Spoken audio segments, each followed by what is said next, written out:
تفسیر القرآن۔ آج کا سبق سورہ آل عمران آیت نمبر 179۔ اعوذ باللہ من الشیطان الرجیم، بسم اللہ الرحمن الرحیم۔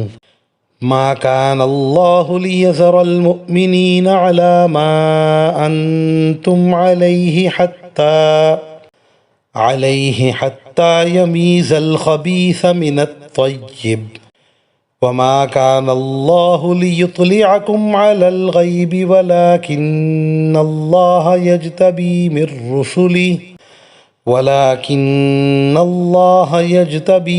رسله من يشاء فآمنوا بالله ورسله وَإِن تُؤْمِنُوا وَتَتَّقُوا فَلَكُمْ أَجْرٌ عَظِيمٌ۔ ترجمہ: اللہ ایسا نہیں کر سکتا کہ مومنوں کو اس حالت پر چھوڑ رکھے جس پر تم لوگ اس وقت ہو، جب تک وہ ناپاک کو پاک سے الگ نہ کر دے، اور دوسری طرف وہ ایسا بھی نہیں کر سکتا کہ تم کو براہ راست غیب کی باتیں بتا دے۔ ہاں، وہ جتنا بتانا مناسب سمجھتا ہے اس کے لیے اپنے پیغمبروں میں سے جس کو چاہتا ہے چن لیتا ہے، لہٰذا تم اللہ اور اس کے رسولوں پر ایمان رکھو، اور اگر ایمان رکھو گے اور تقوی اختیار کرو گے تو زبردست ثواب کے مستحق ہوگے۔ اس آیت کی تفسیر میں مفسرین کرام فرماتے ہیں، منافقین مخلص مسلمانوں میں گھلے ملے رہتے تھے۔ ان کے ظاہری دعووں کی وجہ سے اور نمازوں میں حاضر ہونے کی وجہ سے ظاہری طور پر یہ امتیاز نہ ہو پاتا تھا کہ منافق کون ہے اور مخلص کون ہے۔ اللہ جل شانہ نے فرمایا کہ اے مسلمانوں، اللہ تعالیٰ تم کو اس حالت پر نہیں رکھنا چاہتا جس پر تم اب ہو، بلکہ اللہ کی طرف سے ایسے شدائد اور مصائب پیش آتے ہیں اور پیش آئیں گے کہ ناپاک لوگ یعنی منافقین کا پاک لوگوں سے امتیاز ہو جائے، کیونکہ مصیبت کے وقت ہی اپنے پرائے کا اچھی طرح پتہ چل جاتا ہے۔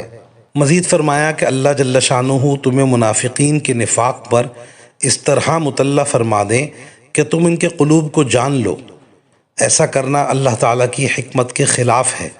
حکمت یہ ہے کہ عملی طور پر ظاہری طریقے پر منافقوں کا نفاق کھل جائے، اور وہ اس طرح سے واضح ہو کہ جب مصیبتیں پیش آئیں اور اللہ کی راہ میں جان و مال خرچ کرنے کے موقع آئیں تو منافقین بھاگ نکلیں۔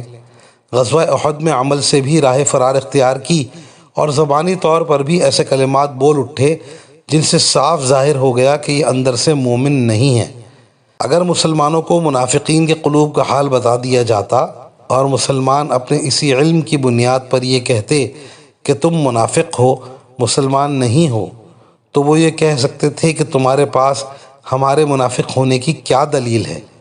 تم غلط کہتے ہو، ہم تو سچے پکے مسلمان ہیں۔ لیکن جب مصیبتوں کا سامنا ہوا اور منافق بھاگ کھڑے ہوئے تو ظاہری طور پر خود ہی مسلمانوں سے الگ ہو گئے۔ اب ان کا یہ منہ نہ رہا کہ مومن مخلص ہونے کا دعویٰ کریں۔ ہاں، اللہ تعالیٰ اپنے رسولوں میں سے جسے چاہے غیب کی بات بتا دیتا ہے۔ اس غیب میں یہ بھی ہے کہ کسی کا نفاق اور دل کا چور اپنے رسول اللہ صلی اللہ علیہ وسلم کو بتا دے۔ اللہ تعالیٰ اپنے رسول صلی اللہ علیہ وسلم پر ظاہر فرمائیں یا مصائب اور تکالیف اور قربانی کے مواقع سامنے لا کر منافقین کا نفاق ظاہر فرمائیں اور سب کے سامنے رسوا فرمائیں، یہ سب اللہ کی حکمت کے مطابق ہے۔ وآخر دعوانا ان الحمد للہ رب العالمین۔